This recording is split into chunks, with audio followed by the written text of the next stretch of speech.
بس میں اپنے موضوع کی طرف آ رہا ہوں. ان الدین عند اللہ الاسلام. بے شک میرے نزدیک جو دین ہے وہ دین اسلام. عزیزان محترم، اسلام کو بچایا ہے امام حسین نے، اسلام کو پھیلایا ہے امام سجاد. اگر امام سجاد اور جناب زینب سلام اللہ علیہا وہ مجلسیں نہ کرتی یزید کے گھر میں تو جیسے حق تھا اسلام پہنچنے کا ویسے نہ پہنچتا. کیونکہ آج کے دشمنوں کو بتا دیا، دیکھو اگر حق کی بات ہوتی ہے تو باطل کے گھر میں بھی فرش عذاب جاتا ہے، اور جہاں نہ حق کی بات ہوتی ہے وہاں کہیں نہیں بچ پاتا. ایک صلوات پڑھے بر محمد. عزیزان محترم، بس آخری جملہ. امام سجاد ہیں، شام کا دربار ہے، پتا ہوگا کہ کیسی مشکلی ہے، مگر سب کا امتحان کا صبر دیا امام سجاد. کوئی آسان بات نہیں ہے. شام کا مجمع ہے، قبلہ آخری واقعہ، اس کے بعد اب کوفے کا مجمع ہے. یہ وہ مجمع ہے جو امام علی علیہ السلام سے نفرت کرتا تھا. کیوں؟ کیونکہ ان کے اندر غلط بیانی پیدا کی گئی. آسان نہیں ہے کہ ایک ایک وقت میں 70 ممبروں سے معاذ اللہ علی کو گانے. کیوں؟ تاریخوں میں ملتا ہے کہ شام ہے، چھوٹے چھوٹے بچے ہیں. معاویہ کہتا ہے کہ جاؤ اپنے لشکروں سے کہہ دو کہ کوئی ایسا گفٹ لے، کوئی ایسا تحفہ لے، کوئی ایسا کھلونا لے جو بچوں میں بانٹ دو. لشکر آتے ہیں، کھلونا اٹھاتے ہیں اور صبح کی تاریخ میں بانٹنا شروع کر دیتے ہیں. کوئی پوچھتا تھا یہ کس خوشی میں؟ کہا کہ معاویہ بٹوا رہا ہے. بہت اچھا. کہا اچھا، اب بانٹتے چلے گئے، وہاں کے بچے خوش ہوتے چلے گئے. اور جب یہی عشاء آتی تھی تو وہی کہتا تھا، اپنے ساتھیوں سے حکم دیتا تھا کہ جاؤ اپنا چہرہ ڈھک کے اور جو جو بچے کو کھلونا بانٹے تھے سب سے چھین لاؤ.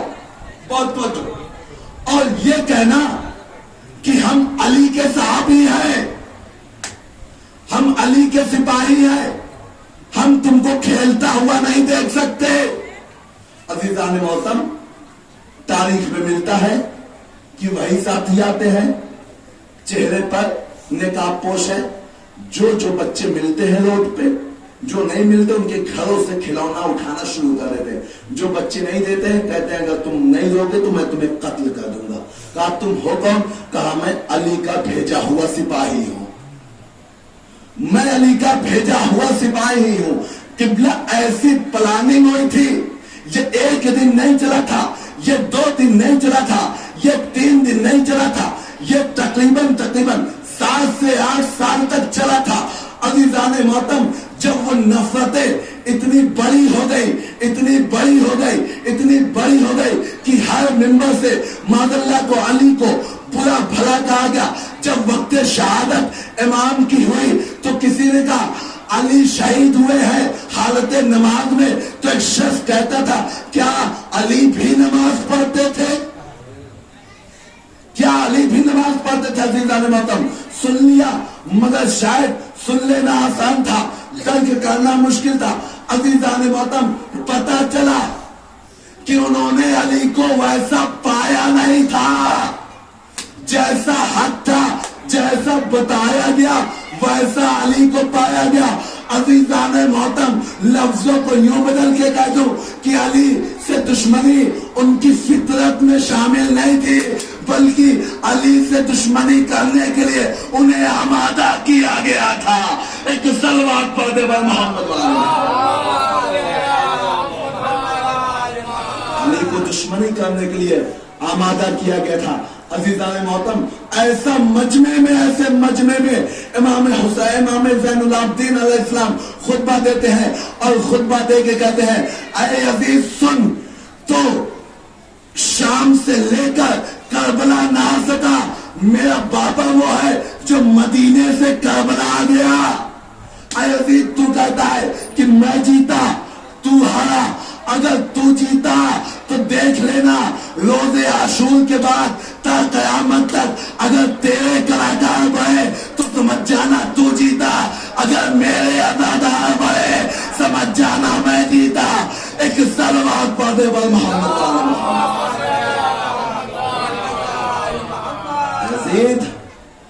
اگر تیرے کلاکار بڑھے تو سمجھ جانا تو جیتا, اگر میرے عزادار بڑھے سمجھ جانا میں جیتا.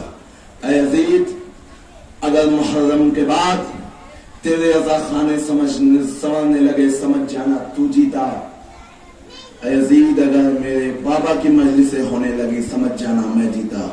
عزیزان محترم احسان پہ احسان ہے اہل بیت علیہ السلام کا, کیونکہ اسلام کی شروعاتی چیزیں کربلا تک آنے تک اسلام کو محمدی کہا جاتا تھا. یہ محمدی مذہب ہے, یہ محمدی مذہب ہے, یہ محمدی مذہب ہے. مگر کربلا سے تا قیامت تک کے لیے محمد کے ساتھ ایک جملہ جوڑ دیا گیا کہ یہ محمدی تو ہے بھی اور اس کے ساتھ حسینی اسلام ہے, حسینی اسلام ہے. دنیا اسی بات پہ تو آج ہم سے شکوا کرتی ہے کہ قبلہ ہم کیوں آپس میں ٹکراتے نہیں, ہم کیوں آپس میں لڑتے نہیں, ہم کیوں آپس میں مرتے نہیں. ہماری سالوں سال لڑائیاں ہوتی ہے مگر فرش عزا پر ایک ہو جاتے ہیں. ہم نے کہا قبلہ اگر امام حسین علیہ السلام بھی کربلا میں صرف مسلمان کو لائے ہوتے تو ہم صرف مسلمان کرتے, مگر انہوں نے ہر قوم کے لوگوں کو لا دیا تھا, چاہے وہ عیسائی ہو, چاہے وہ یہودی ہو, چاہے وہ کسی ملک کا ہو, چاہے وہ کسی مذہب کا ہو, چاہے وہ کسی ملت کا ہو.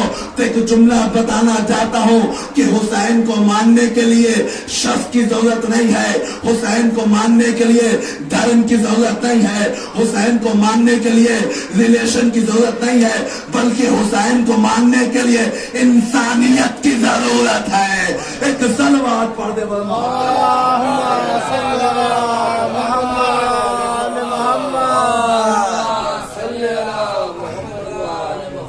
بس میں نے ختم کی اپنی مجلس.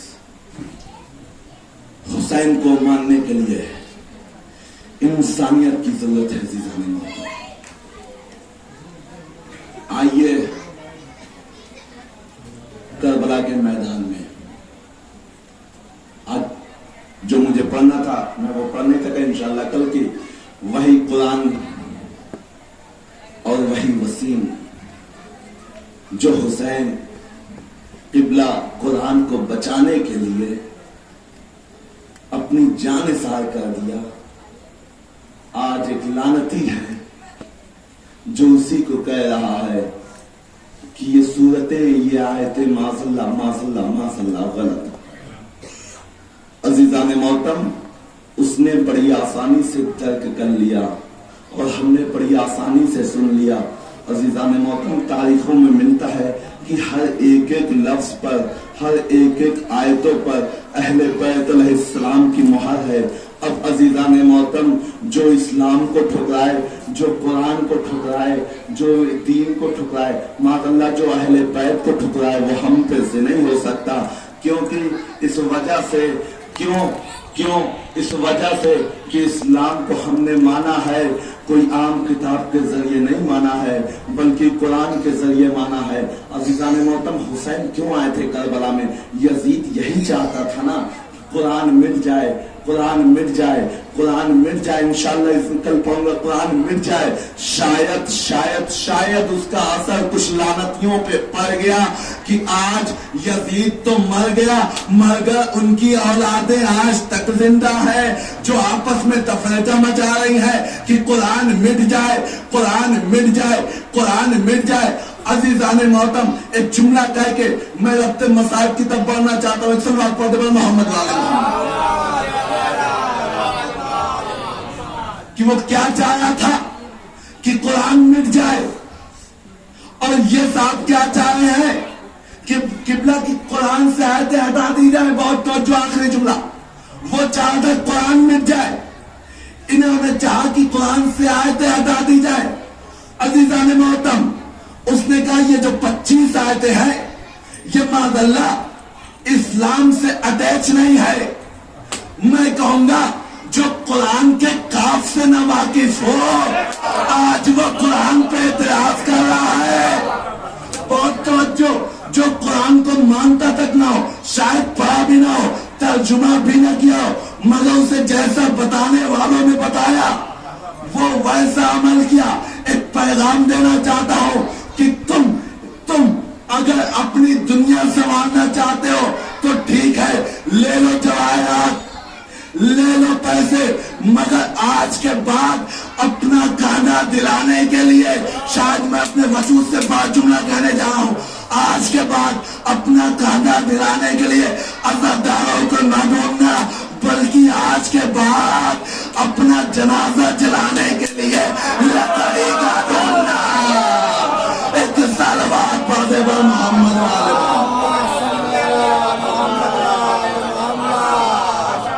کیونکہ جو قرآن پہ اعتراض کر دے قبلہ وہ ہم میں سے نہیں ہے, ارتھی جلائی جائے گی.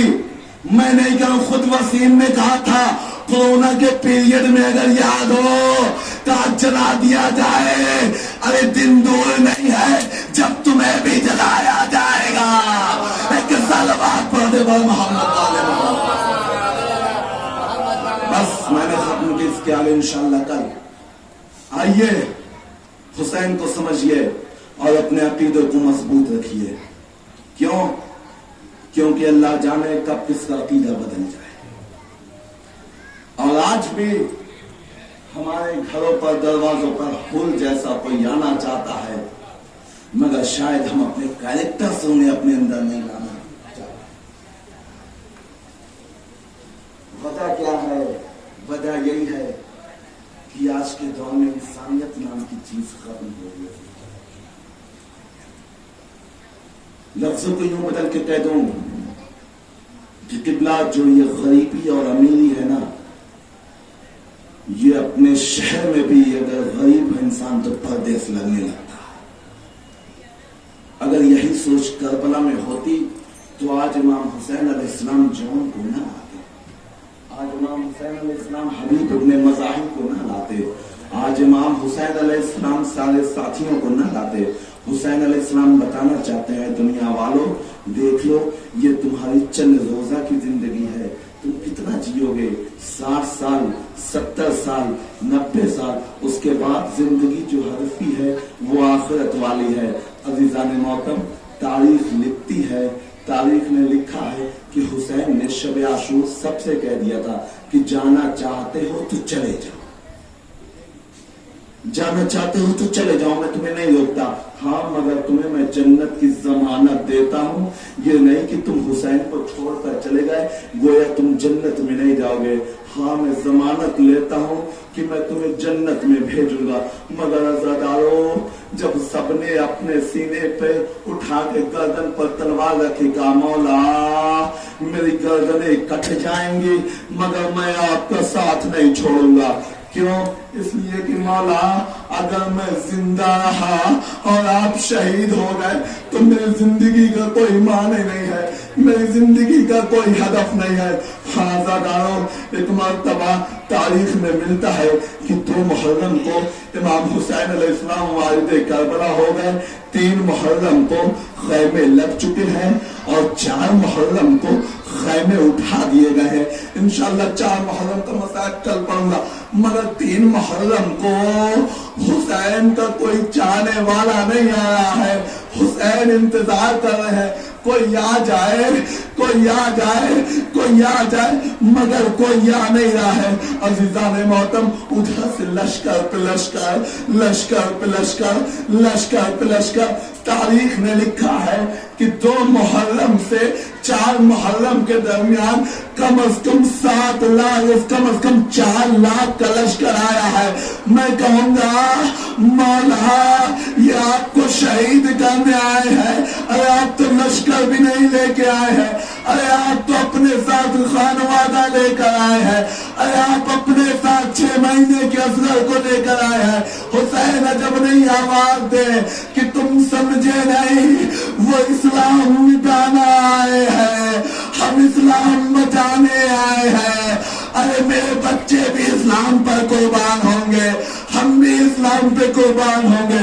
ہاں زداروں، آج حبیب ابن مظاہر کی مصائب پڑھنا ہے، آپ صبح سے سن رہے ہوں گے، مگر زداروں حسین کا ذکر ہے جو کبھی پرانا نہیں ہوتا۔ 1400 سال بیت چکے ہیں، انصاف سے بتائیے گا آج جب کوئی اپنا مر جاتا ہے تو کم از کم 2 سال 10 سال 20 سال ارے 30 سال کے بعد وہ بھول جاتا ہے، مگر آئے گا میں حسین 1400 برس ہو گئے، ایسا لگتا ہے 10 محرم کو جیسے ابھی ابھی شہادت ہوئی ہے۔ جزاکم الخیر جزا، ایسی منوسیت تاری رہتی ہے کہ لگتا ہے کہ حسین شہید ہو گئے۔ تو ایک جملہ کہنا چاہتا ہوں، حسین پر ہم اور آپ نہیں روتے، ارے سارے چرند اور پرند گریا کرتے ہیں، آسمان گریا کرتا ہے، فرشتے گریا کرتے ہیں۔ اے مولا جب سے آپ شہید ہوئے ارے مجھے جینے کا حوصلہ ختم۔ جزاکم الخیر الجزا۔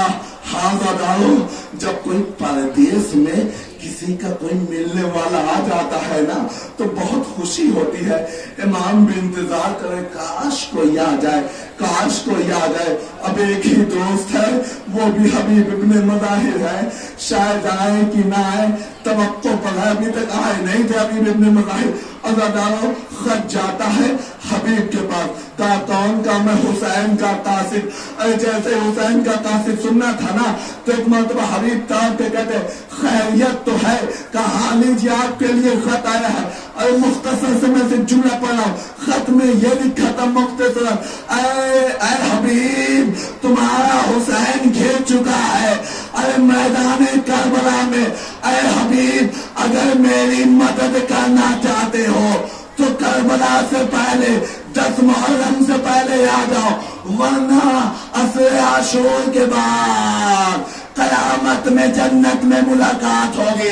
ایک مرتبہ حبیب طرف جاتے ہیں اور ایک جملہ لکھا ہے، بہت سے راویوں نے لکھا ہے، آیت اللہ پڑھتے ہیں کہ اس خط میں یہ بھی لکھا تھا کہ میں زینب کے ساتھ آیا ہوں، میں کوئی جنگ کرنے نہیں آیا ہوں، اگر آنا چاہتے ہو تو آ جانا۔ ایک مرتبہ جب ان کی زوجہ نے سنا، کہا مولا ارادہ کیا ہے؟ کہا سوچتا ہوں جاؤں کہ نہ جاؤں۔ ارے زوجہ نے یہ سننا تھا، کہا مولا ارے اگر میرا شوہر آپ کی مدد کے لیے نہیں آیا تو میں آپ کی مدد کے لیے آؤں گا۔ ارے حبیب طرف جاتے ہیں، کہتے ہیں زوجہ میں آپ کا امتحان لے رہا تھا، ارے آپ کی مصلحت کیا ہے؟ ارے تاریخ میں ملتا ہے کہ حسین جب والد کربلا ہوئے، عزادارو حسین پیاسے ہیں، حسین بھوکے ہیں، حسین کے خیمے میں پانی نہیں ہے، مگر جب دوست نے دوست کی نگاہ میں نگاہ ڈالی ایسی خوشی محسوس ہوئی، ارے آج لگا کہ کربلا میں کوئی اپنا آیا ہے۔ ایک مرتبہ حسین طرف کے کہتے ہیں اے حبیب ارے میری بہن زینب بھی ہے۔ زینب نے سلام کیا، حبیب نے جواب دیا۔ عزادارو بس آخری جملہ حبیب کہتے ہیں مولا اتنے دن ہو گئے آپ مدینے سے چلے تھے، کیوں بتائے کیوں نہیں؟ کہا حبیب دوستی تو اسی کا نام ہے کہ جب انسان وقت مصیبت میں ہو تب اپنوں کو بلاتا ہے۔ اے حبیب آپ نے دوستی کا حق ادا کر دیا۔ حسین سے حبیب نے اجازت مانگی۔ عزادارو حبیب کوئی 60 سال نہیں 50 سال ہے بلکہ 80 سال کے ضعیف ہے، اور ان کی بھاؤ لٹک آئی ہے، اپنی بھاؤ کو رومال سے باندھ کر مقتل میں جاتے ہیں، جنگ کرتے ہیں، ایک مرتبہ شہید ہو جاتے ہیں۔ کہتے ہیں مولا میری خبر لیجیے تاریخ میں حسین آگے بڑھے، ارے جیسے ہی حبیب کا سر اپنے دانوں پہ رکھا، حبیب طرف گئے، کہا مولا آپ کا زانو کہاں، میرا زانو کہاں، اے مولا آج تو عباس ہے، آج تو اکبر ہے، آپ مجھے سنبھالیے، مگر ایک وقت آئے گا جب آپ ہوں گے نہ کوئی ناشی مقتل میں پہنچائے گا، نہ کوئی آپ کو سنبھالے گا۔ انا للہ و انا الیہ راجعون۔